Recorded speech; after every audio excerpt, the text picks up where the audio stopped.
Inicialmente, cada um dos participantes terá o tempo de 5 minutos de fala sobre o tema, que é os bancos públicos, o desafio que é as políticas públicas relacionadas aos bancos públicos que estão sendo implementadas neste governo FENAI, e ele vai então falar um pouco sobre esses desafios e essa atividade que a federação está fazendo junto com a Carta Capital em várias cidades. Estiveram em Salvador. Nós temos gente aqui do Brasil todo, nós estamos tendo aqui uma reunião do nosso Conselho Centenário, presidente da PCEP, representantes, estamos tendo aqui um evento também de talentos na parte de cultura. Para nós, essa parceria é importante com a Carta Capital, porque nós é importante a gente conversar com a sociedade o que é o papel dessas empresas, no nosso caso específico, a Caixa Econômica. Nós já vamos ter uma ideia, aqui no Rio Grande do Norte, tem 340 mil famílias que recebem Bolsa Família. Isso significa que 26% da população do Rio Grande do Norte participa do programa Bolsa Família. Não existe nenhum financiamento de bancos privados em imóvel, que não tem nenhuma casa financiada ou um apartamento financiado, segundo dados do Banco Central, de bancos privados. Significa que todos os financiamentos habitacionais que nós temos no Rio Grande do Norte são feitos pela Caixa. 84% de todos os financiamentos habitacional é feito pela Caixa. Os demais são feitos pelo Banco do Brasil, o BNB e algumas outras instituições. Se eu for para o lado do crédito, também, o Rio Grande do Norte tem 197 agências bancárias, 161, e 133 são de bancos públicos. Então, quando a gente fala disso, estamos falando assim, o atendimento da população, praticamente, hoje, do meio bancário, é feito pelos bancos públicos, no caso específico dos programas, a Caixa, a grande parte, e o Banco do Brasil. Aqui tem o Banco do Nordeste, é uma presença importante. O Banco do Nordeste tem programas importantíssimos, Bolsa, chamado Crédito Amigo. O contribuinte, a população, é quem entra no bancário, é quem faz operações.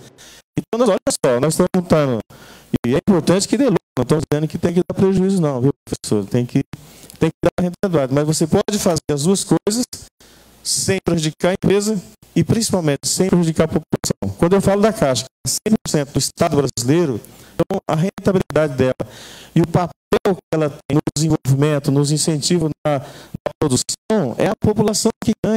Você gera emprego, gera renda, gera riqueza, que eu acho que esse é o papel que nós, empregados da Caixa, temos.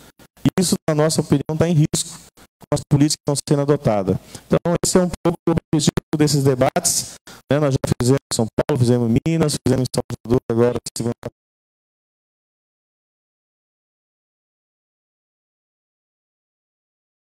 nós temos um objetivo também de conversar um pouco com o setor produtivo. Porque se você retira recursos, vamos pegar o setor habitacional. O setor de habitação são os setores que geram muito emprego, rápido. Você tem uma carência, nós temos hoje quase 7 milhões no déficit habitacional. E esse déficit habitacional, vamos deixar claro, ele está na baixa renda.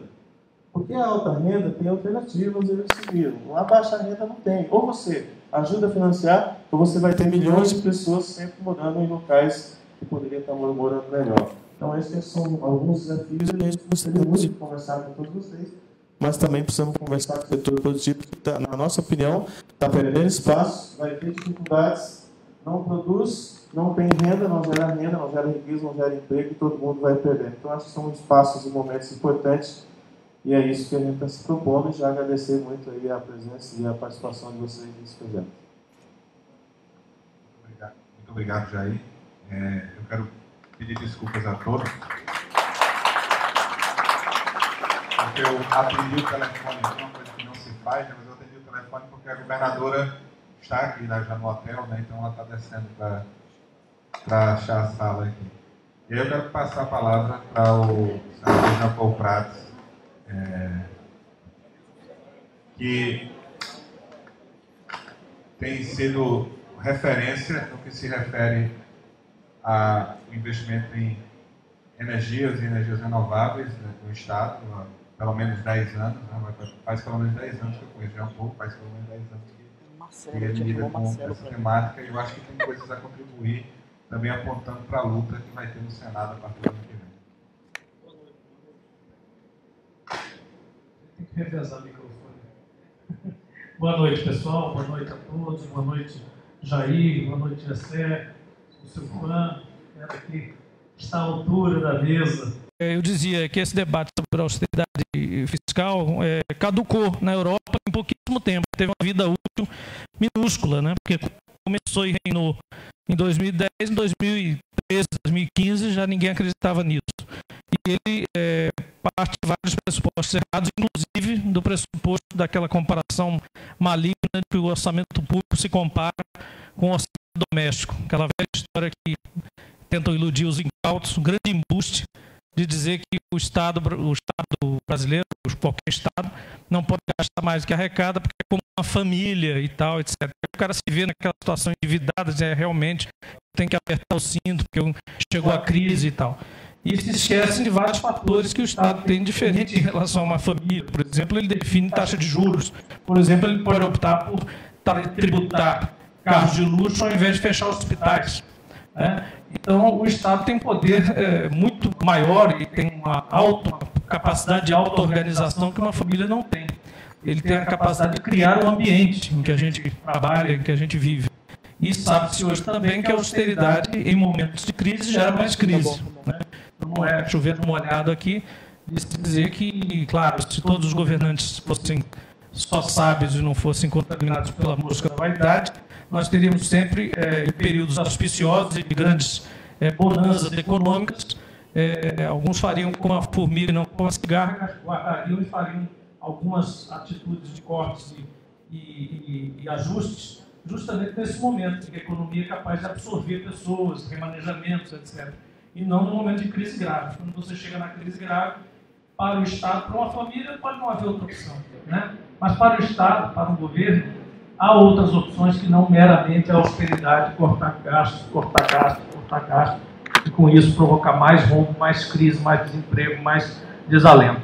Então, eram basicamente essas palavras. Isso tem a ver, na verdade, tem a ver, a conexão que eu faço com isso é que a questão de privatizar banco público, alegadamente, até pessoas que se disfarçam um pouco de mais boa-fé, dizer que eficientizar o banco público, são falaciosos também, porque, na verdade, você está falando de vender patrimônio, vender um agente, vender uma agência, vender pessoas, vender serviços, vender toda uma estrutura e uma tradição, um nome como uma Caixa Econômica, um Banco do Brasil, um BNB, um BNDES, para fazer caixa.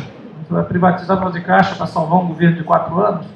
Então, mais uma vez, colocam sempre esses dilemas de curto prazo, da conveniência dos mandatos, em detrimento das políticas de longo prazo, do atendimento às pessoas que realmente necessitam galgar espaço na pirâmide social. É isso. Obrigado.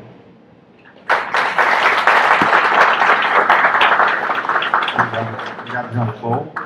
Obrigado, Jean Paul. Diálogos Capitais é uma promoção da FENAI em parceria com a Carta Capital e realização da Cobra Criada. E agora a gente vai ouvir o professor Jessé Souza. Como o Jean Paul disse, é referência na discussão de várias questões que tocam os bancos públicos. Está lançando, veio a Natal para lançar também o seu novo livro, A Classe Média no Espelho, vai ser lançado aqui ao final do evento. E aí eu vou fazer propaganda da instituição onde eu ensino, que amanhã vai ter uma atividade com o lançamento do livro do Jessé pela manhã na UFRN, promovida pela Adurne, que é o Sindicato dos Professores, lançando o livro A Classe Média no Espelho. É uma honra muito grande estar aqui com vocês. Está funcionando. Depois da aula, aqui, né? Desculpe. Bem, é uma enorme alegria estar aqui com vocês. Fico muito honrado estar aqui com o senador, a primeira governadora mulher de esquerda do meu estado, se eu não estou enganado, é isso mesmo, né? E enfim, é muito estar aqui com o Jair. Enfim, é muito bom, eu fico muito contente.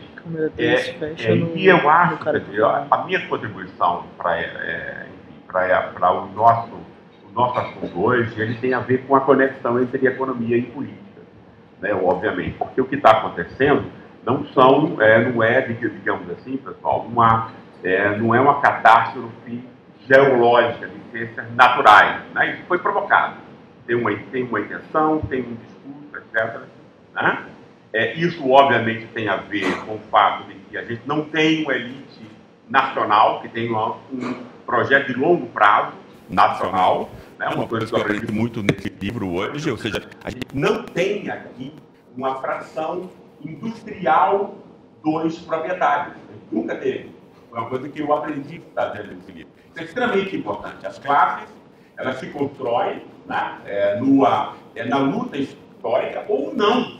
Né? Ou seja, elas podem também ter uma fração, como foi a nossa, industrial, onde ela foi dominada pela fração da elite agrária e da fração comercial financeira do capital, tá? Que não tem compromisso de longo prazo, tá? Com a nação. Quer dizer, um agroexportador que exporta soja, né, ele exporta em euro ou em dólar, em outras moedas, mas se o país vai bem ou mal, isso ele está se lixando, né? Se o país for muito mal, ele pode comprar os ativos aqui barato, né? Ou seja, a organização, né? Quer dizer, o acordo entre as elites aqui é entre essa elite agrária, latifundiária, desde sempre, né? Que é, no fundo, assassina de gente e rouba a terra dela, é a prática dela, a acumulação primitiva do capital, de capital entre nós, se produz hoje desse modo, na grande medida, com essa associação da abstração financeira, né? Que nunca teve, portanto, essa parte mais racional do capitalismo, que é quando a fração industrial impõe a sua agenda e a sua pauta às outras frações, que no fundo vem de outras épocas. Tá? A gente não teve isso tem o que se explica nisso aqui, os industriais que vieram aqui eram pessoas estrangeiras que não tinham muito mais relações com a terra de origem do que com a terra que os havia enriquecido. Tá? Isso fizeram acordos com essa elite agrária, aceitaram a posição subordinada quando podiam ter exercido o comando. Tá?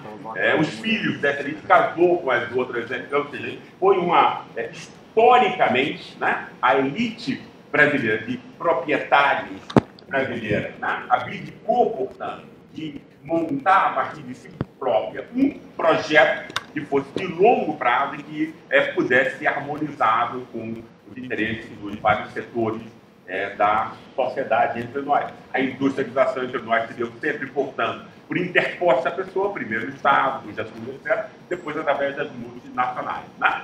Essa articulação histórica, né, da elite entre nós implica o quê? Implica a atual subordinação, como ela não tem projeto, tá? Como ela, no fundo, ela é saqueadora, tá? Ela está cumprindo, ele cumpre já há bastante tempo, mas agora de um modo muito óbvio, né, um papel subordinado ao capital financeiro americano, tá? Que é basicamente o que está acontecendo desde 2013 entre nós, tá? Com um aproveitamento, tá? Enfim, dessa semântica da corrupção do Estado, obviamente um tema que eu venho lidando há muito tempo. Eu acho extremamente importante isso, porque quer dizer, a gente não vai conseguir convencer ninguém, nem ter propostas políticas, se não se denunciar esse acordo. Tá? Entende? Quer dizer, e no fundo, a gente não tem essa coisa. Eu acho que os setores progressistas têm que ter a humildade de reconhecer de que nós não temos proposta alguma. Tá? Nenhuma proposta alternativa para opor a essa que está dominando. Né? O fracasso nas urnas, né? Obviamente, ele foi condicionado por muito dinheiro entrando, etc., claro, né? Os americanos vão agora comprar ativos aqui, né? Quer dizer, já compraram, eu acho, né? Petróleo, terra e água, isso, e outras coisas. Então, por quê? Porque o capitalismo financeiro ele é fraudulento na sua essência, ele vai ter novas bolhas, então você vai comprar ativos reais, onde você, não, se tiver de bolha, etc., você tem minimamente o que você tem no Brasil ali, você tem outras áreas do mundo, etc., uma espécie de imperialismo de novo tipo, tá? Gerando o quê, pessoal? Um neofascismo de novo tipo, tá? Porque esse mesmo capitalismo financeiro, ele não só compra a terra, etc., ele foi muito mais inteligente, diabolicamente inteligente, mas foi inteligente, pensou a longo prazo, né? Desarticulou todas as forças das classes trabalhadoras, não é isso? Quer dizer, cortou sindicatos, partidos, cortou os vínculos sociais que as pessoas tinham, tá? Reduziu as pessoas ao isolamento, tá? E essas pessoas agora isoladas, sem forma, sem possibilidade de defesa, podem ser atacadas a partir de cima, né, por questões que não têm nada a ver com o que está sendo efetivamente decidido, que é o empobrecimento real dessas pessoas, é o desemprego dessas pessoas. Tá? Isso não foi explicado pela esquerda. Por exemplo, mas vamos focar o dedo na ferida, tá? Porque aí fica aquele, não, mas aí a gente fez o que pôde. Sim, mas faltou ousadia, faltou inteligência e foi-se de uma ingenuidade espantosa. Tá? Como é que você vai explicar para as pessoas? Porque esse debate está na base de tudo que ele está. Esse ataque aos bancos públicos ele é uma parte, né, de um ataque mais geral, tá? Que tem a ver com o domínio da cabeça das pessoas. Tá? Então, não foi explicado, né, o empobrecimento, não foi explicado o desemprego, que era isso que a população queria. É claro que o grau de entendimento, que essa era a questão, não se tinha. Claro, com pessoas isoladas, né, onde foi roubada a sua inteligência, né, não se consegue separar o que é principal do secundário. Né? Então, questões secundárias, né, como essa pauta cultural, podem ser dominadas pelo fundo. Eles tinham a raiva e o ressentimento pelo empobrecimento. Tá? Isso não foi explicado. Qual era a razão disso? E, obviamente, o que está em jogo aqui é exatamente isso. Quem vai empobrecer são esses 98% da população brasileira que não tem nenhum interesse no retiro, não ganha com o retiro. Aí, mas que está sendo posto, não compreende como isso funciona. Tá? E a sua raiva e o seu ressentimento são manipulados a partir de cima por uma nova forma de neofascismo, que é agora uma nova tendência internacional. Tá? Você vai juntar isso, o que é o fascismo nesse caso? Você vai a partir de cima, manipular a raiva e o ressentimento de pessoas que não sabem, né, que não compreendem, as quais foram roubadas a inteligência sobre o que é que determina a sua vida, e agora essa vida está montada pela pobreza, pelo desemprego e pelo empobrecimento a olhos vistos. Tá? Sem que isso seja compreendido, né, não vai haver nenhuma mudança nesse quadro. Tá? Num contexto desse, você não pode achar que você pode jogar a coisa como, olha, vamos contrapor aqui democracia e fascismo. A classe média entende isso, tá? Mas a classe média já é fascista entre nós há muito tempo. Né? Odeia o pobre. Não é isso? Tá? Agora, o pobre, né, ele já vive sobre um fascismo que é prático. A polícia pode chegar esculachando na casa dele, ele não tem direitos, não tem a quem recorrer. Né? Quer dizer, fascismo prático já é o cotidiano, você vai opor o queira. Tá? Quer dizer, o empobrecimento, tá, que tem a ver entre nós, por exemplo, o tema da Lava Jato, que a esquerda jamais enfrentou. Jamais enfrentou. Tá? E se não enfrentar, porque esses dois casos, pessoal, tem uma ligação orgânica entre elas. Não existe o assalto rentista sem o engodo da Lava Jato. Tá? Ou seja, é por conta do engodo da Lava Jato que a atenção inteira se volta a essas questões, né? E a população é completamente invisibilizada. Né? Essas questões sequer chegam à compreensão, tá? Da população como um todo. Então, o que está acontecendo aqui tem a ver, né, com uma necessidade de reformulação política profunda. Tá? E é uma humildade que eu não vejo. Tá? Não estou vendo essa humildade de aprender como enfrentar esse inimigo. Tá? As pessoas acham que já tem essa saída, foram forças, enfim, muito maiores que implicaram nessa terrível derrota que a sociedade brasileira sofreu, mas isso é um raciocínio simplista. Né? Falta as forças progressistas a explicitação disso para a sociedade como um todo. Tá? Enquanto a gente não tiver a humildade de aceitar isso, não vai haver mudança e essa rapina vai continuar por mais 500 anos.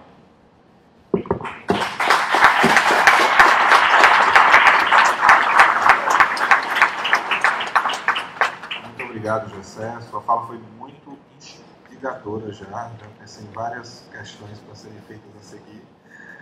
Esse debate está sendo transmitido ao vivo pelos perfis da Carta Capital e da FENAI no Facebook e no YouTube.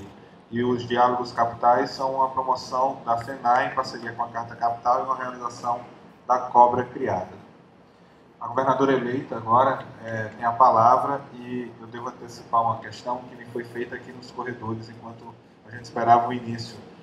Já que o tema o tema dos diálogos capitais tem a ver com bancos públicos e investimento, alguém me perguntou, será que a situação financeira do Rio Grande do Norte seria diferente se há 2 décadas os nossos bancos públicos não tivessem sido liquidados?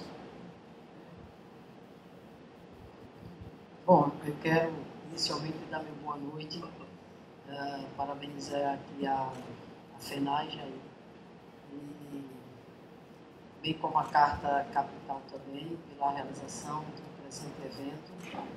Saudar aqui nosso companheiro, nosso futuro senador, o Dr. Jean Paul Prats. Mais uma vez, professor Gessé, dizer da alegria de compartilhar aqui esse momento com você. Você sabe, né, o apreço, enfim, o respeito, a admiração que todos nós temos por você, pelo trabalho intelectual, de fôlego, qualificado, né, que você vem realizando. Sem dúvida nenhuma, né, toda essa produção intelectual tão talentosa que você tem é fonte de inspiração, né, para todos nós que acreditamos na democracia, que continuamos resistindo, lutando em defesa da democracia. E ainda por cima potiguar, né? Melhor ainda. O companheiro aqui, Daniel, né? Um abraço a cada uma de vocês. E dizer, Daniel, tanto a Carta Capital como aqui a Federação, que diálogos como esses a gente tenha em abundância a partir, né, de janeiro do ano que vem.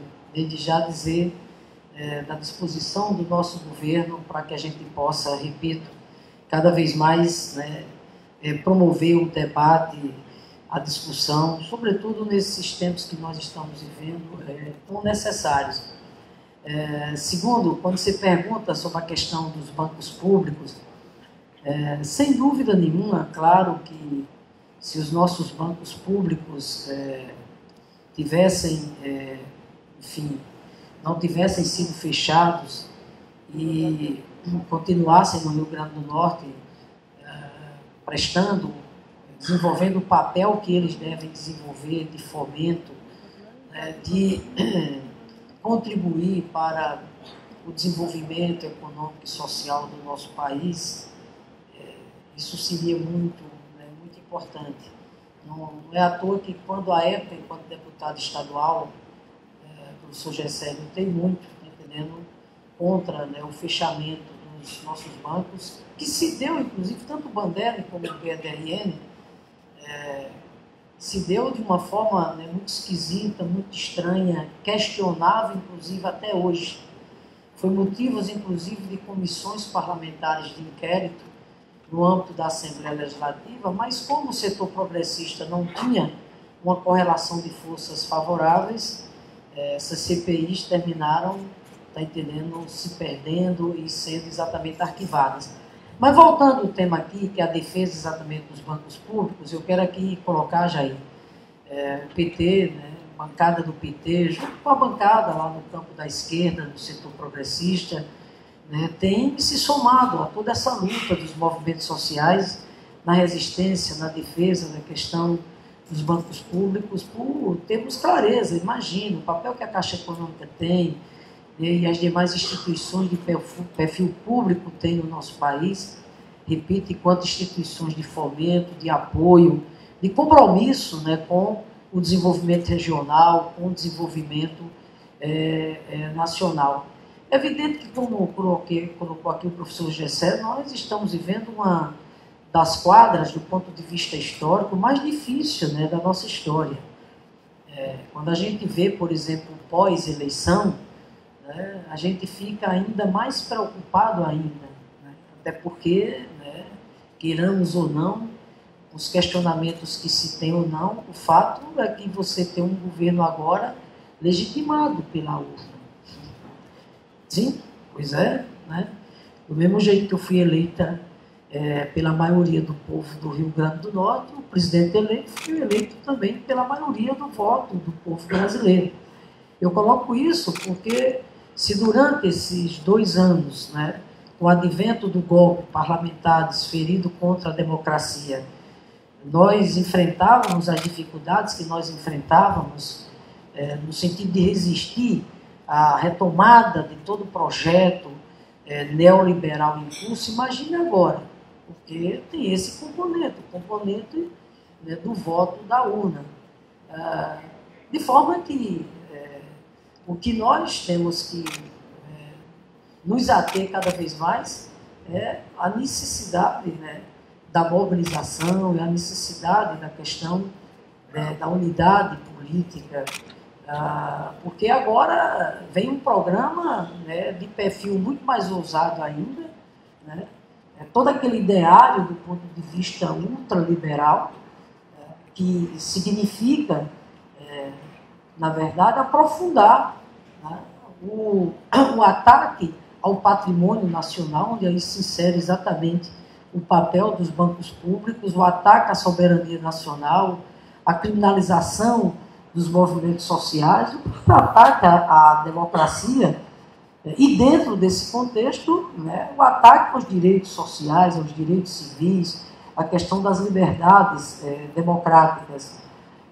Portanto, acho, professor Gessé, que a história nos ensina que o caminho que nós temos para, repito, resistir e para enfrentar essa quadra histórica tão difícil, né, da conjuntura nacional, é o caminho da construção de uma frente ampla. Uma frente ampla em defesa exatamente da democracia, repito, em defesa da soberania nacional, do patrimônio nacional, em defesa da cidadania, né, em defesa dos direitos sociais. E quando eu falo em frente ampla, Jair, eu não estou me referindo aqui a uma frente que se restringe à esquerda tradicional. Não, ela precisa ser ampla mesmo. Ela precisa unificar os movimentos sociais e populares. É isso que nós estamos fazendo aqui, né? Enfim, trazer as associações, os sindicatos, as federações. É preciso, sim, no campo do espectro partidário, repito, e além da esquerda, nós temos que trazer para essa frente ampla os setores de centro também e trazermos para essa frente algo fundamental, que são as representações dos setores ligados às religiões, os intelectuais. Qual o papel do professor Gessé aqui, enquanto intelectual respeitado que ele é? Um papel muito importante. E nós queremos mais Gessés exatamente nessa frente. Então, representando os setores das religiões, dos intelectuais, dos juristas, né, dos jornalistas, enfim, dos estudantes, é preciso ter claro isso. Ter muito claro isso, porque mais do que nunca, repito, nós vamos precisar, né, de uma frente com muita unidade do ponto de vista político na ação, para que a gente possa, repito, né, resistir frente a esses tempos que estão colocados aí. Só rapidamente, ontem, por exemplo, eu estava no Senado e apresentando um parecer de uma proposta de emenda à Constituição que eu sou relatora, de autoria da senadora Lídice da Mata, e eu sou relatora, apresentei o parecer ontem, uma proposta muito importante, que é para tornar permanente o Fundeb. O que é o Fundeb? É o Fundo de Manutenção e Desenvolvimento da Educação Básica. O que significa isso? Isso significa a mais importante política de financiamento voltada para a educação básica instituída no Brasil. nasceu em 2006, no governo do presidente Lula. E quando a gente fala de financiamento da educação básica, a gente está falando de uma das modalidades mais importantes, porque é a maior rede de educação que a gente tem exatamente no país, que começa o atendimento da creche, né, até o ensino médio, envolvendo todas as modalidades. Mas eu estou colocando isso porque ontem, de repente, eu ficava lá na minha reflexão. 2014, nós estávamos celebrando, né, uma conquista extraordinária, professor Gessé, que foi a aprovação e a sanção do Plano Nacional de Educação. Uma das agendas mais importantes, claro, pelo caráter estratégico que tem a educação, com um projeto de desenvolvimento de nação que se pretenda com soberania, com inclusão, com autonomia. Veja bem, 2 anos depois, em 2016, a gente estava em meio, né, a toda essa onda de retrocessos em curso. E aí, em 2016, nós estávamos nos deparando exatamente o quê? Com o advento da emenda 95, a tragédia, né, que congelou os investimentos nas áreas sociais pelos próximos 20 anos, e os reflexos nós já estamos sentindo, né, claramente, só ver não só, né, os contingenciamentos, cortes orçamentários violentos. Eu fui relatora setorial agora da área de trabalho, previdência e assistência social. Pasmem os senhores. A assistência social, por exemplo, houve um corte de mais de 50% e nós estamos hoje com programas como Bolsa Família ameaçado, com o benefício de prestação continuada ameaçado. Por quê? Porque não tem orçamento suficiente. Eles estão dizendo que vão mandar um crédito suplementar. Imagina a que ponto nós chegamos. De forma que se esse crédito suplementar, por exemplo, não for garantido no primeiro semestre do ano que vem, você vai cortar 7 milhões do Bolsa Família. Mais de 2 milhões do benefício de prestação continuada. Não é à toa que nós vimos essa semana, por exemplo, o IBGE mostrando já, né, a retomada, né, da desigualdade exatamente no nosso país. Né? Então, enfim, essa é a realidade que nós estamos enfrentando. Quer dizer, das conquistas no campo da educação, estamos agora mergulhados numa onda de retrocessos que chega, inclusive, ao ponto de uma selvageria dessa, que é esse projeto de lei apelidado de escola sem partido. Só faltava isso. Só faltava isso, né? Porque, na verdade, é de uma estupidez sem tamanho, uma afronta, né? A Constituição, a LDB. Imagina você querer restringir o debate na escola, você querer restringir a liberdade de ensinar do professor, interditar o debate, criminalizar exatamente os professores. Então, estou colocando isso, me permitam, e aí vou concluir, para que nós, né, possamos nos dar conta, repito, dos desafios que a gente tem pela frente. Por fim, Jair, quero aqui dizer para você que, se como parlamentar, nós sempre tivemos, né, todo um compromisso firme, né, na defesa do patrimônio nacional, na defesa da soberania nacional, e quando eu falo do patrimônio nacional, eu estou inserindo, sim, o papel dos bancos públicos, o papel, por exemplo, da Caixa Econômica. Então, quero aqui dizer a vocês que, na condição agora de governadora eleita, a primeira governadora de perfil popular do Rio Grande do Norte, podem contar conosco nessa luta. Na verdade, não tem sentido privatizar os bancos públicos. Como vocês dizem, não tem sentido de maneira nenhuma privatizar a nossa Caixa. Muito obrigada.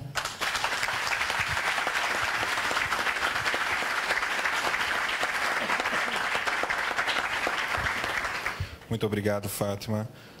Jair, como enfrentar... E quando fala em vender o ativo, alguma coisa que o Estado está injetando dinheiro ali há 4 décadas, o cara diz, mas é privatização. Sim, mas espera aí, que tipo de privatização é essa? É dinheiro que nós estamos pagando para um setor que já tinha que estar andando com as próprias pernas, continuar andando. Então, estamos subsidiando uma atividade específica. Mas o fato é que nós temos, isso é uma coisa que ninguém diz, ou raramente eu vejo dizer, acho que o José tem essa coragem também, Gessé, o banco no Brasil é um cartel. É um cartel. E a gente quebra cartel para todo canto, todo lugar tem CAD entrando, impedindo um de fundir com o outro, etc, etc. Como é que o banco não está imune a isso? Como é que o mercado de bancos está imune a isso? Não pode estar. Outra coisa é a fábula, outra falácia da fadinha da confiança, que o Joaquim Levy gostava de nos impingir, e o Meirelles é mestre, né? A confiança do mercado tem que voltar. O mercado. Que mercado é esse? O mercado no Brasil são 6 especuladores especulando com 6 blue chips numa bolsa de valores desse tamanho. Isso é o mercado. Isso é o que leva 30 minutos de Jornal da Globo, o camarada explicando que o mercado reagiu mal a tal e tal coisa, reagiu mal àquilo, aquilo outro, etc. O nosso mercado não se compara com o mercado que esse pessoal idolatra, que é o mercado do New York Stock Exchange, por exemplo, ou a Bolsa de Paris, ou CAC 40, ou o que for. Não é, é uma formiga controlada por 6 grupos, 6 caras. Você resolve o que fazer, subindo e descendo ações, especulando com a ação de quem? De empresas estatais. Na maioria. Eletrobras, Petrobras, etc. Aí tem uma ou outra que já não é mais, mas seria, Vale e tal. Blue chips brasileiras, 6. 6 com 6. É isso, o mercado. Né? Então nós temos que trabalhar, isso é bandeira que nós temos que empunhar. Mesmo que pareça estranho. Você está falando de capital, de bolsa de valores, vamos falar sim. Sabe por quê? Porque nós queremos que um dono de uma cadeia de restaurante de Fortaleza, que tenha filiais aqui no Mido e no Natal Shopping, como a gente tem exemplos, colega nosso aqui, tem ações na Bolsa de Fortaleza. Ué, Bolsa de Fortaleza? Sim. Eu acho que a gente deve voltar a considerar bolsas regionais, bolsas de valores, onde nossos negócios pequenos e médios e grandes regionais possam se capitalizar com a compra de ações por nós mesmos. Vamos popularizar esse processo. Por que eu tenho que estar na mão de 6 caras, de Banco Pactual, de não sei o quê, de não sei o quê? Né? Então, é um repensar fora da caixa que a gente precisa fazer da área econômica. E não vou me alongar muito mais, porque isso aí dá uma tese, mas, basicamente, nós temos que levar isso para o Congresso, na forma de projetos de lei, na forma de debates, e debates como esse aqui, revistas e publicações de primeira linha, realizados fora dos grandes centros também, porque é aqui que se ouve uma opinião como essa, que talvez não teria dando se isso aqui fosse sediado na Firjan ou na Fiesp. Desculpe pelo tempo. Obrigado.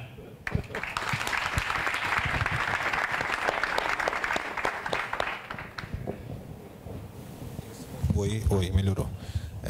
Eu tenho a impressão que as falas provocaram muitas questões diante daquilo que você falou, Jessé, mas se der tempo de você falar sobre tudo isso, mas teve uma coisa que me chamou a atenção, porque me preocupa como pesquisador. Hoje, inclusive, eu tenho estudado, que é o lance do fascismo, que você fala. E a sua descrição do fascismo me fez lembrar da forma como Boaventura de Souza Santos fala de um fascismo cultural diante de uma democracia formal, né? Você tem uma democracia formal, ela não é confiscada, mas um fascismo estrutural se estabelece, por exemplo, na forma do golpe jurídico parlamentar que derrubou Dilma em 2016. Não sei se dá para falar sobre isso e vincular com o tema, mas isso me chamou a atenção na sua fala. Não, eu achei muito interessante aqui a discussão, e o senador levantou temas que eu acho muito importantes, porque eu acho que tem que ter, no fundo, não houve um debate entre nós da entrada do capital financeiro. Né? Não houve um debate político disso. Quer dizer, a gente sabe que isso teve a ver com a forma de compromisso político, né? Que os governos, inclusive populares, assumiram entre nós. Não vamos tocar nessa coisa e vamos usar um pouco o orçamento público para melhorar a vida das pessoas. Eu entendo isso, mas eu acho que isso deveria ter sido feito em alguma medida a partir de certo ponto, porque senão você não ia ter condições sequer de manter esse tipo de compromisso mínimo. Exatamente isso, né? Então, o que a gente está vivendo agora, digamos assim, é uma população absolutamente ignorante sobre o que está acontecendo com ela. Né?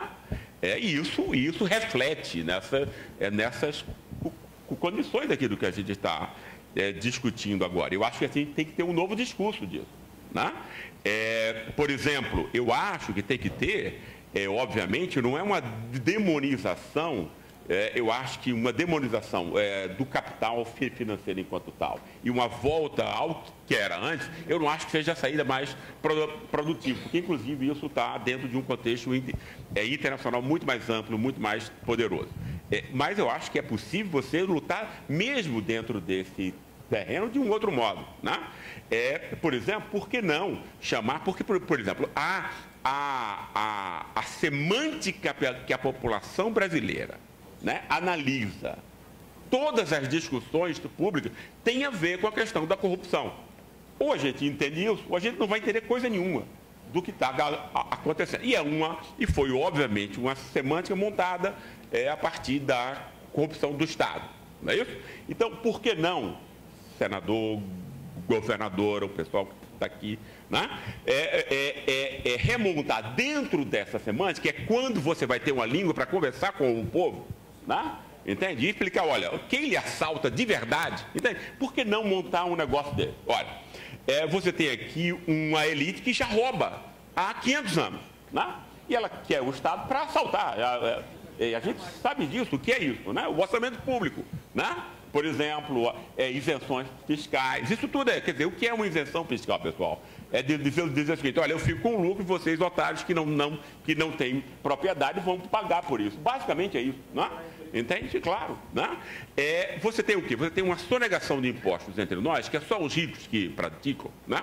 E isso entre nós, mínimo, é difícil você dizer quem é rico no Brasil, porque não existe nenhum dado disso, né? Eu até quis abrir esse negócio lá no IPE, pô, vamos ver como é que é. Mas não tem dado nenhum. A Receita não dá esses dados, né? Quer dizer, e a coisa tem muita sonegação, invisibilizado, né? Não existe controle quanto a isso. Mas é claro que tem 500 bilhões de dólares, por exemplo, que é uma corrupção ilegal, né? Que a elite faz. E se você compara isso com os 5 anos de escaneamento da corrupção dita estatal, que eu obviamente não estou querendo dizer que ela é boa, eu estou querendo dizer o seguinte, não é ela que desemprega, não é ela que empobrece o povo, embora o povo acredite isso, do que a Lava Jato fez, que não chega a $1 bilhão. Né? Entende? Então você pode mostrar uma coisa, porque, por exemplo, a Lava Jato, pessoal, está por trás de toda a eficácia desse golpe. Ou a gente entende isso, ou a gente não entendeu coisa alguma. Entende? Então, quando você tem candidatos do nosso lado que elogiam a Lava Jato, isso é um absurdo. Né? Nós enlouquecemos. Né? Entende? Isso é de uma ingenuidade fantástica. Né? Entende? Enquanto você pode dizer, olha, quem está roubando você, né? Entende? 500 vezes mais. Olha, pega só uma das formas desse roubo, né? Que é o roubo da sonegação. É ilegal mesmo. Né? Ele tem outros roubos que são legalizados. Né? A boca de fumo da corrupção no Brasil, qualquer um de vocês que mexe com isso sabe, é o Banco Central, é feito por gente engravatada, com doutorado em Chicago. Né?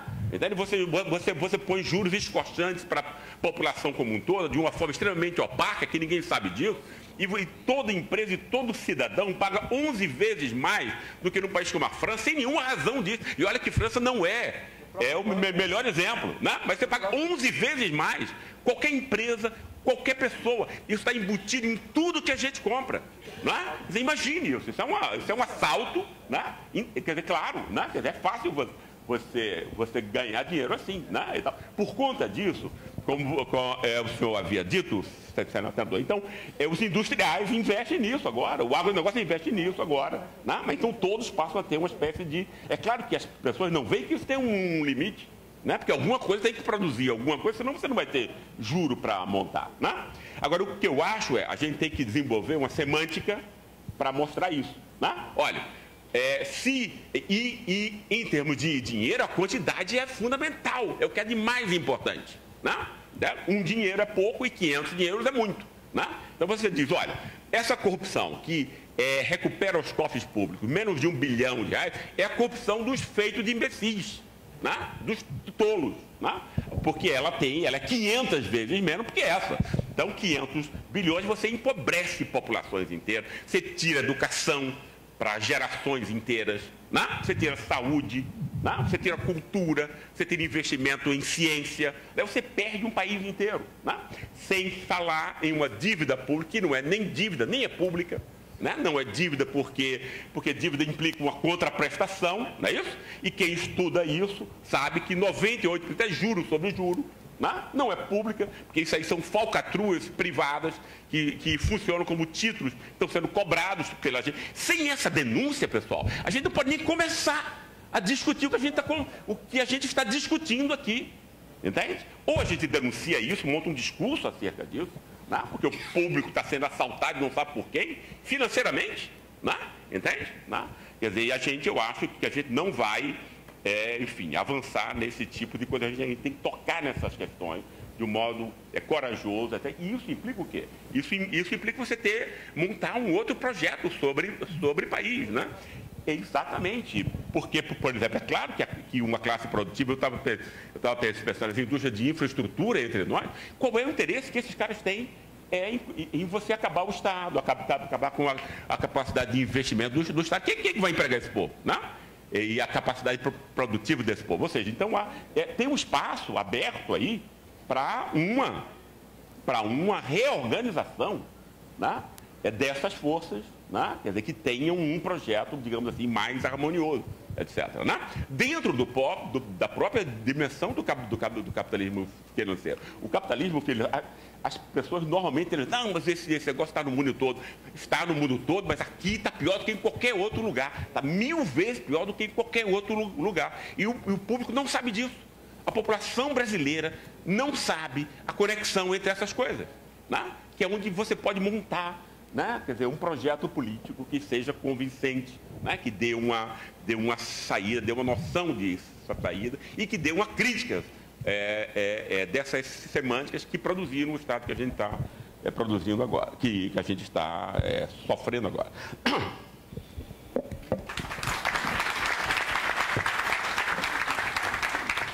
Obrigado, Gessé. Pausa para merchandising. Diálogos Capitais são uma promoção da FENAI, em parceria com a Carta Capital e realização da Cobra Criada. O debate está sendo transmitido ao vivo pelos perfis da Carta Capital e da FENAI no Facebook e no YouTube. E agora, nós, como eu avisei antes, a gente está se encaminhando para o fim da atividade, do evento, e eu tenho 2 perguntas escritas aqui, que eu lerei para estão identificadas as pessoas, e o Marcelo, que eu não consigo ver por causa das luzes. Está ali. Se houver mais perguntas, tem mais 3 perguntas, o Marcelo vai fazer com o microfone aí, lembrando que é 1 minuto de pergunta e 2 minutos para a resposta. A primeira pergunta que vem aqui é de Eugênio Sávio, que se identifica como ONG Plurais e do CRDH da UFRN. A pergunta é, diante das... Eugênio, eu não sei se... Eu vou fazer essa pergunta para Jair, porque eu imagino que seja melhor dirigida a ele. Diante das ameaças de demissões involuntárias dos bancos públicos sob ataque dos Chicago Boys, qual a melhor saída? Ataque ou defesa? Eu comecei a rir porque eu já tinha lido a pergunta e você falou do Chicago Boys, né? Responde já? Rapaz, é uma situação difícil, porque tem gente que diz que a melhor defesa é o ataque. Só que nós vamos atacar quem? Né? Eu sou lá fui criado no estado do Paraná, e lá privatizaram o Banestado, assim como foi privatizado aqui. E quem comprou lá foi o Itaú. Aqui foi liquidado. Aqui foi liquidado? Foi privatizado. Foi privatizado. Foi liquidado. Então é pior ainda, né? E lá no Paraná, eu lembro que teve outros estados, até o Banespa, que era o mais grande, famoso, aí, sólido e caramba, e destruíram. Então, o que sobrou do Banestado? Nós éramos, na época, 8 mil, antes de eu entrar na Caixa 89, nós éramos lá 8 mil e poucos empregados. E talvez hoje não tenha 100 trabalhando no Itaú. Por quê? Simplesmente demite. Né? Você não vai ter 2 departamentos de finanças, não vai ter 2 departamentos de tecnologia, simplesmente demitem. Né? No caso dos bancos, no caso da Caixa, por exemplo, eu lembro que antes do governo Lula, em 2002, nós tínhamos 2.080 agências no país, éramos 50 mil empregados concursados. Em 2014, nós éramos 101 mil empregados concursados e 4.100 agências no final do primeiro mandato da presidenta Dilma. Então, dobrou-se de tamanho, né? A Caixa continua dando lucro. Então, assim, o que vai acontecer? Nós vamos ficar sem ação, nós vamos brigar aqui, vamos se articular, vamos atrás. A legislação e a aprovação da lei trabalhista do ano passado é uma tragédia, né? Permite que, se você faz uma série de coisas, acaba com os nossos direitos. Então, nesse primeiro momento, o que nós vamos fazer? Nos articularmos, enfrentarmos, convencer a sociedade, utilizar todas as ferramentas possíveis de mobilização. Então, nós temos que, assim, brincando com a primeira frase, nós temos que atacar. Dos defendendo, estamos defendendo já há muito tempo. Né? E é difícil para a gente ouvir o que o professor Gessé falou aqui. Pô, nós somos muito incapazes. Nós não conseguimos identificar o inimigo. Não é nem adversário, isso é inimigo. E nós estamos, talvez, nessa fase. Esses debates, para a gente, é muito importante, porque nós precisamos, inclusive, entender o que está por trás disso. Senão a gente não conhece quem é que não vai nos atacando, nós vamos ficar defendendo e vamos morrer. Que é o que aconteceu com as empresas privatizadas. Muito bem. A próxima pergunta é de Gustavo Lucena e é para a governadora Fátima, certamente. Gostaria de saber o que o governo do RN deve fazer caso o governo federal boicote qualquer ajuda via Banco do Brasil, Caixa Econômica Federal ou Banco do Nordeste. Pergunta fácil, né? Essa é uma pergunta fácil que o Gustavo fez.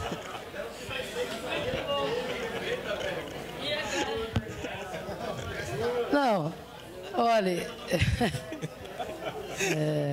olha, veja bem, eu tenho dito muito, viu, professor Gessé? Primeiro, assim, né, de forma bem realista, a relação que nós temos que ter com as demais instituições, o governo federal e as outras instituições, é uma relação de natureza institucional, né? Institucional, né? Eu volto a colocar, eu fui eleita pela maioria do povo brasileiro governadora do Rio Grande do Norte. Se dependesse do Rio Grande do Norte, do Nordeste, o presidente eleito era o professor Fernando Haddad, né?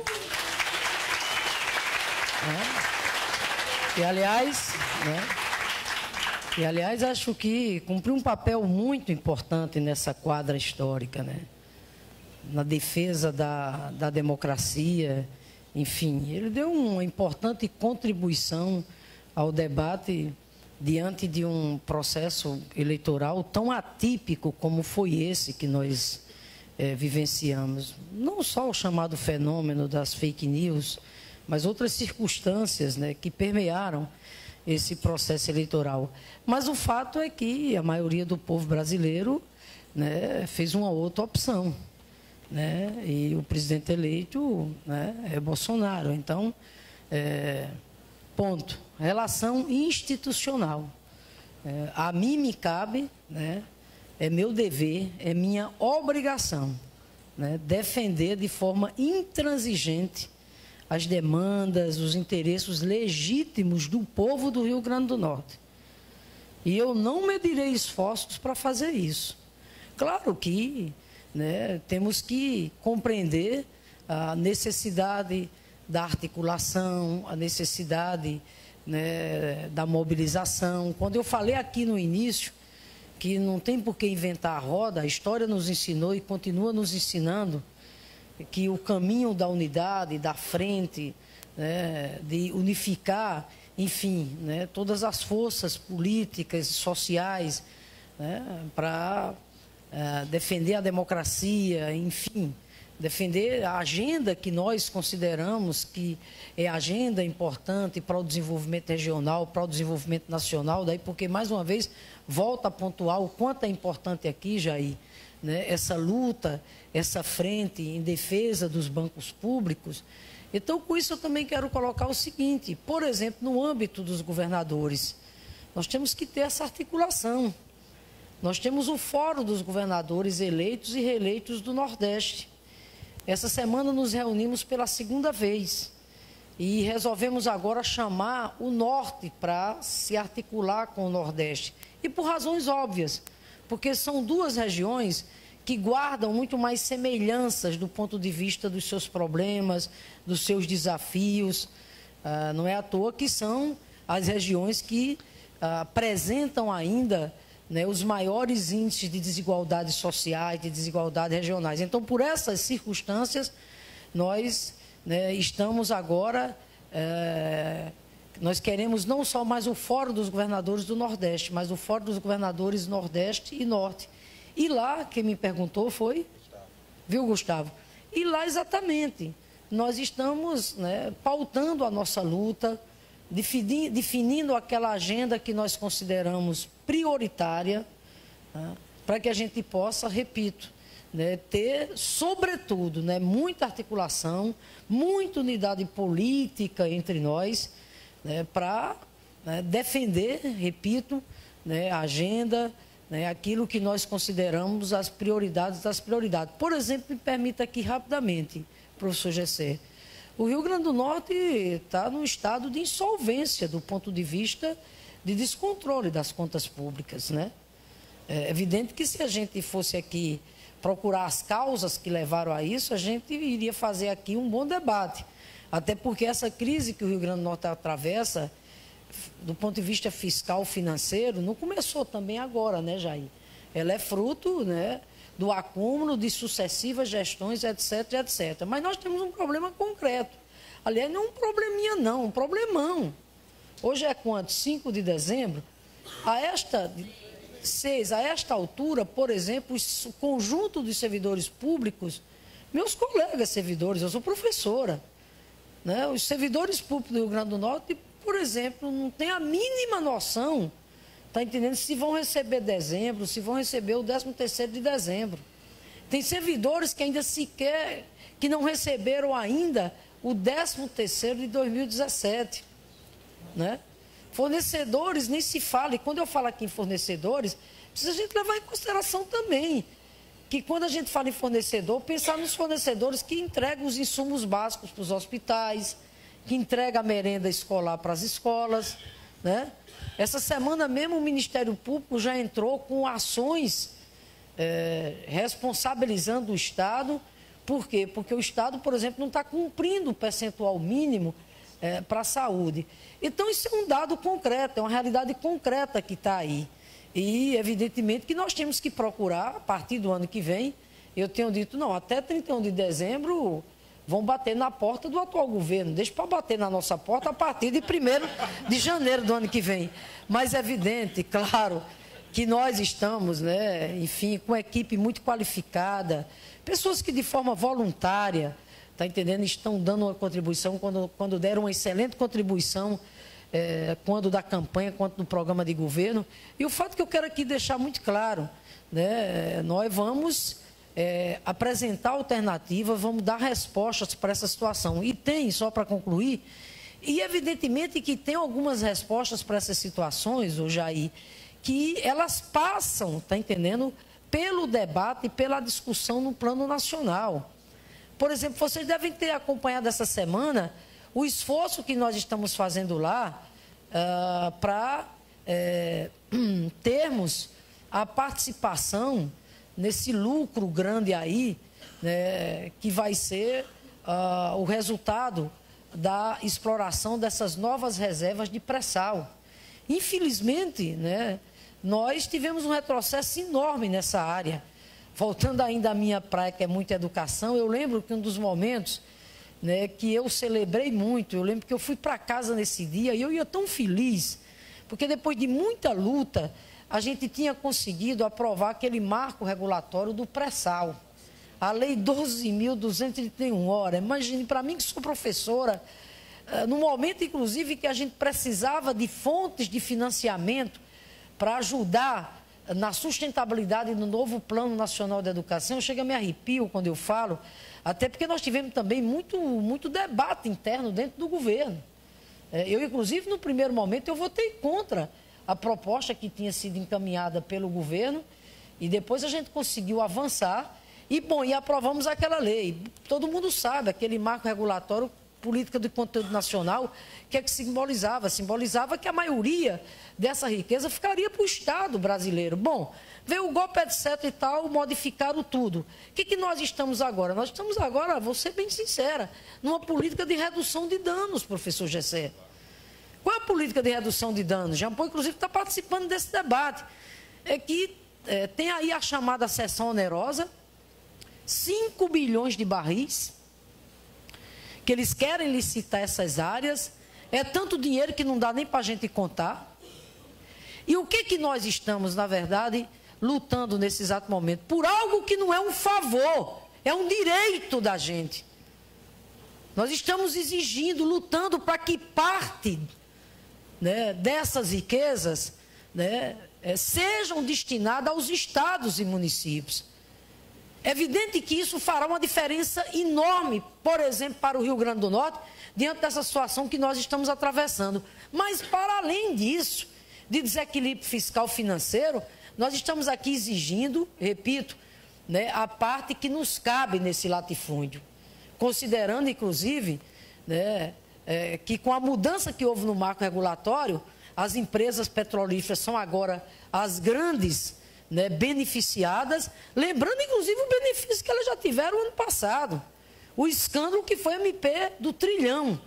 Ficou conhecida como MP do Trilhão, porque com a medida que o governo adotou e que a maioria do Congresso Nacional aprovou, de isentar essas empresas de imposto de renda retido na fonte, aí, mais uma vez, entra o Pacto Federativo, porque o imposto de renda é um dos principais componentes do Fundo de Participação dos Estados e do Fundo de Participação dos Municípios. Ora, elas já foram isentas disso. E agora, repito, né, de repente, a exploração da cessão onerosa, aí nem isso, Jair, eles estão querendo partilhar conosco, vocês estão acompanhando. Né? Então, assim, eu estou só citando esse exemplo, só para dar uma demonstração de que, nesse fórum de governadores, que simboliza exatamente isso, a necessidade imperiosa, mais do que nunca, dos governadores terem uma ação unificada para defender as agendas que nós consideramos prioritárias, né, para o desenvolvimento da nossa região. Então, é nesse sentido que eu quero aqui encerrar dizendo, olha, a relação institucional, vou brigar feito uma leoa, onde for, na defesa do Brasil, do Nordeste e principalmente do Rio Grande do Norte.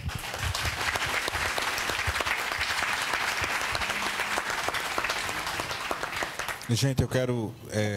a gente vai ter que modificar uma questão. Eu quero pedir desculpas, nós não teremos mais perguntas, porque o tempo já está absolutamente estourado para nós. Eu quero agradecer a presença de todos, mas antes de nós encerrarmos, nós vamos ter as considerações finais dos nossos 4 debatedores. 1 minuto para cada um, antes de nós encerrarmos. E eu vou seguir a mesma sequência que a gente começou: Jair, Jean Paul, Gessé e a governadora Fátima.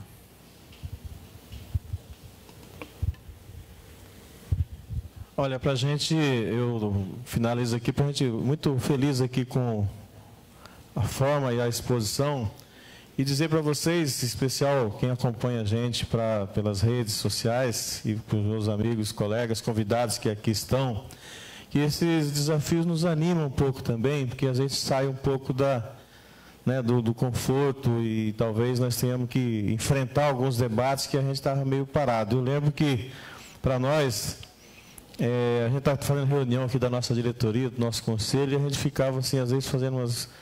Agora, tinha umas palavras que a gente já não falava há um bom tempo, que era a tal da privatização. A gente esqueceu no nosso meio, no caso do empregado caixa, não tinha o risco, de repente está todo mundo apavorado. Então, isso é um reflexo que as pessoas começam a se reposicionar, né? E isso demonstra. Do sistema financeiro, só para citar um ponto, nós temos hoje 5 grandes bancos. Graças ao governo Lula, que infelizmente está sendo perversamente atacado e está preso, né? Nós temos Caixa e Banco do Brasil entre os 5 principais bancos. Aí eu tenho Bradesco, Itaú e Santander. O restante são bancos ou regionais, no caso tem o Nordeste aqui, ainda tem 5 bancos estaduais, que é o Pará, aqui na região tem o Sergipe, que é o Banese, temos o Banco do Estado do Espírito Santo, do Rio Grande do Sul e de Brasília, que é o BRB. Tem o Banco Regional do Amazônia, que são questões também bem muito regional. Significa, pessoal, que essa armadilha financeira é um grave problema, né? O professor Naubor tem lá um livro também importante que entra um pouco nessa linha. Você tem 4, 5 famílias no mundo que dominam, é uma coisa violenta demais. Então, agradecer muito. Obrigado aí, Daniel, e a todos vocês que acompanharam a gente. Jean Paul. Bom, Jair, parabéns, em primeiro lugar, para vocês pela movimentação. Acho que cumpriu os propósitos, né? A ideia de vocês estarem circulando, fazendo essa antecipação de debate.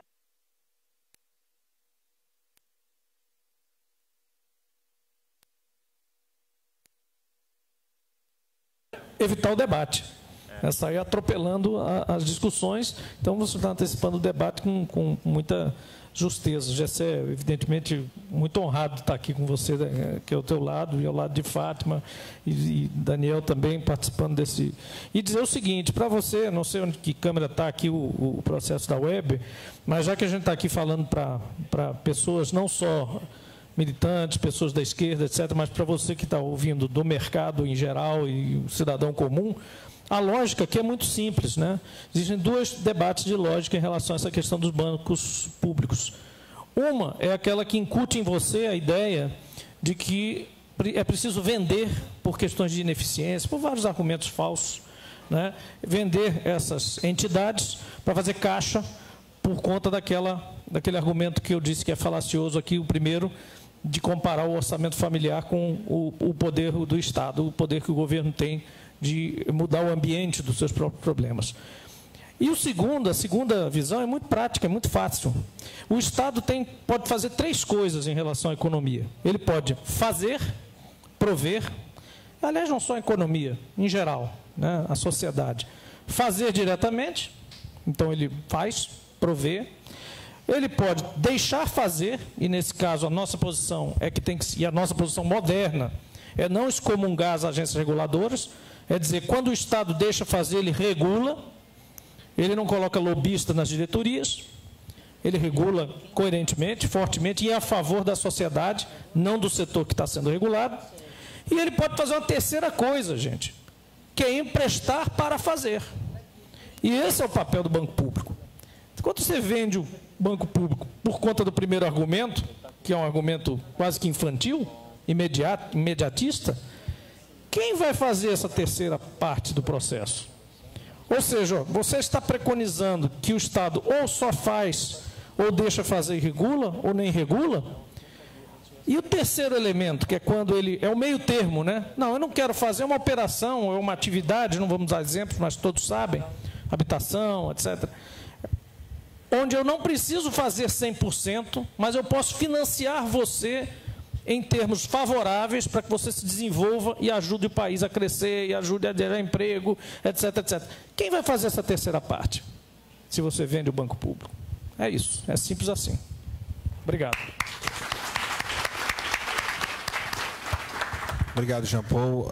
Nós vamos ouvir as considerações finais do professor Gessé, e lembrando que logo após, aqui no fundo, estão havendo está havendo um novo livro do professor Gessé, que é A Classe Média no Espelho. Está aqui no fundo. Jean Paul já comprou ali, antes de começar o evento. E ele vai estar lançando o livro aqui. E se você quiser ouvi-lo mais, amanhã, às 9 da manhã, no auditório do NEPSA, na UFRN, ele vai estar lá tem mais tempo, ele vai estar falando e lançando o livro lá também, no auditório do NEPSA, na UFRN, a partir das 9 da manhã. Não dá para explicar aqui onde é o NEPSA, mas você vai encontrar. Obrigado. Eu também fiquei muito contente, muito honrado em estar participando dessa discussão. Tá. Alô? Tá, pronto. Eu estou muito contente, muito honrado em estar participando dessa discussão com as pessoas aqui, com vocês. Eu só fiquei, pessoal, eu estou tomado por uma ideia que não me sai da cabeça, que eu acho que não existe nenhuma ação política, Jair, dessas coisas que a gente está discutindo aqui, sem que o povo entenda isso, né? E a gente tende a achar que o povo está entendendo, ele não está entendendo, né?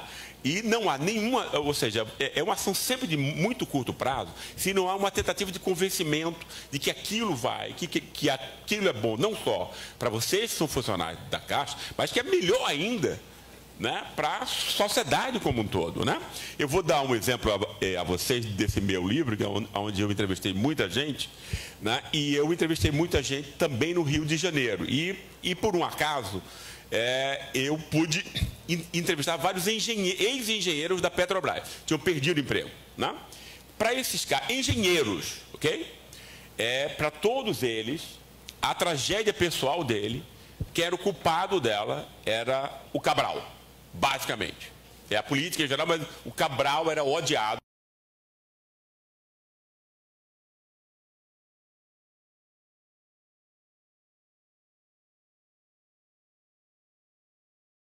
Não é isso? Agora, 280 milhões não desemprega a população do Rio de Janeiro. Não cria 14 milhões de desempregados. Né? Agora, o ataque à Petrobras, de quem o Estado do Rio de Janeiro dependia completamente, né? Entende? E que foi responsável. Esse estudo eu fiz, né? Foi o último estudo que a gente conseguiu fazer no IPEA. E o impacto da Lava Jato foi 1,5 milhão de desempregados no primeiro ano. Né?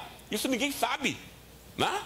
Quer dizer, e esse desemprego vai aumentando depois. Né? O ataque à Petrobras é tipicamente o mesmo ataque que vocês estão sofrendo, pelos mesmos motivos. Né? Como a nossa elite política é corrupta, né? Então vamos entregar a Petrobras de presente para os estrangeiros que são honestos. O que está por trás é uma completa imbecilidade. Né? Agora, se você não explicar isso e não repor as coisas, entende? Nós somos uma nação tão inteligente como qualquer outra, mas que nós fomos imbecilizados. Né? As pessoas acreditam nisso. Isso é engenheiro civil que foi para a universidade, etc, etc. Né? Então, as pessoas não compreendem o que está acontecendo e eu acho que é extremamente importante agora atacar. Jair, né? Entende? Quem tiver uma bala, quem tiver... Quer dizer, balas que eu estou usando aqui não é bala de... Né? Me perdoem, eu retiro o que eu disse, não estou querendo dizer nada disso.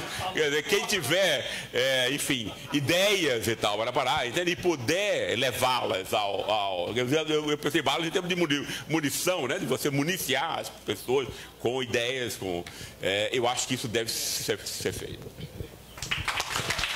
Muito bem. Agora ouviremos a governadora Fátima. Para não precisar voltar para mim, eu quero agradecer a Carta Capital e a Cobra Criada pelo convite de ter a honra de mediar esse evento aqui. E a todos nós, todos vocês que estão aqui conosco presencialmente e os que acompanharam pelas redes sociais. E aí, com as palavras de Fátima, a gente encerra a atividade de hoje. Eu quero agradecer aqui, viu, Jair, o convite e mais uma vez dizer do quanto é importante exatamente iniciativas como essa, né? Pelo quanto nós estamos precisando de realizar o debate, de ampliar o debate. Isso que o professor Gessé ressalta aqui, a necessidade, né, que a gente tem do diálogo com a população. E é o que nós pretendemos aqui. Na verdade, que esses diálogos aqui se multipliquem, né? Que eles possam ter exatamente audiência, porque, né, volta aqui a repetir, é uma conjuntura muito difícil, até porque, né, a conjuntura, a diversidade da conjuntura não é um traço apenas do ponto de vista nacional, né? Enfim, é uma diversidade que ultrapassa os muros, né, do nosso país, da nossa fronteira. A gente chegou a um momento que a criminalização, por exemplo, em curso, não é só os movimentos sociais, a esquerda, aos setores democráticos. Estamos chegando ao ponto dessa criminalização agora se estender para a questão das ideias, dos valores, né, dos costumes, né, das identidades, de forma que, repito, quero agradecer mais uma vez aqui meu abraço fraterno aos companheiros e companheiras de todos os bancos públicos, especialmente aqui da Caixa Econômica. Quero, inclusive, dizer a vocês, né, da alegria que a gente está tendo. Nós estamos contando agora na equipe de transição com o integrante da Caixa Econômica que está dando uma grande colaboração, né, ao nosso... Agora, o nosso diagnóstico sobre toda essa situação que está aí, que é Roberto Sérgio, que foi superintendente da Caixa Econômica, está dando uma qualificada contribuição a todos nós. No mais é isso, né? Podem contar, tá entendendo, com a nossa participação, né, para fortalecer essa frente tão importante em defesa do desenvolvimento regional, em defesa do desenvolvimento nacional. A Caixa é um patrimônio. O Banco do Brasil, os nossos bancos públicos são patrimônios do povo. E patrimônios do povo que exercem, né, uma função muito importante, né, porque tem todo o aspecto do ponto de vista social, que eles desenvolvem isso, né, com muita efetividade, com muita responsabilidade e com muita seriedade. Então, reafirmo que podem contar conosco, Jair, enquanto governadora, para continuar nessa luta junto com vocês em defesa desse patrimônio público muito importante que são os nossos bancos públicos, em debate aqui hoje, a Caixa Econômica. Muito obrigada.